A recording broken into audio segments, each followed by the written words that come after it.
अनुगुल जिला कढ़िया बीजेपी पक्षर 45तम प्रतिष्ठा दिवस पालन कर मंडल सभापति सुशांत सामल नेतृत्व में एक साधारण सभा होता बेले बीजेपी वरिष्ठ नेता लोकनाथ साहू देवेंद्र बारिक जोगदे तृणमूल स्तर में दलर संगठन सुदृढ़ करने समाजर शेष श्रेणी में रोकता व्यक्ति को डबल इंजिन सरकार लोकाभिमुख योजनार लाभ किपर मिल पार से विषय आलोकपात करते।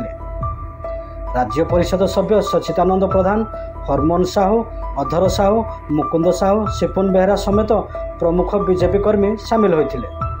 ब्यूरो रिपोर्ट द मन टीवी न्यूज। आज भारतीय जनता पार्टी तरफ सारा देश रे सबु बूथ रे आज स्थापना दिवस माने पार्टीर प्रतिष्ठा दिवस पालन करा जाउछि। सेही परिप्रेक्षी रे आमर कणिया मंडल तरफ भारतीय जनता पार्टी देवदल कार्यकर्ता समस्ते मिसी आज प्रतिष्ठा दिवस पालन कलु।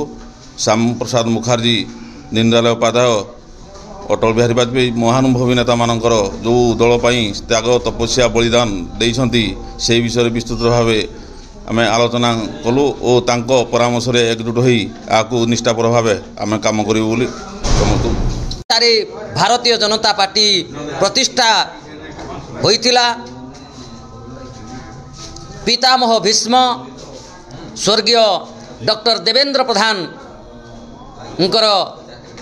प्रचेष्टारे ओडिशा रे मध्य भारतीय जनता पार्टीर सरकार होइछि। जो महानुभव माने भारतीय जनता पार्टी को त्याग तपस्या बलिदान बलरे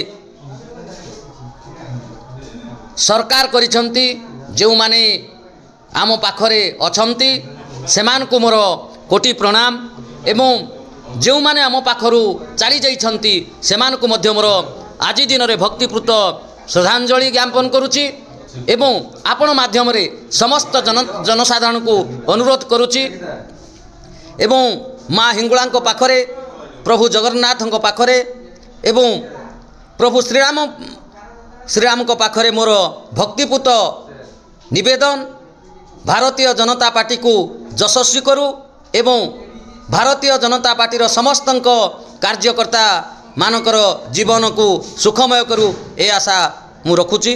बहुत बहुत धन्यवाद।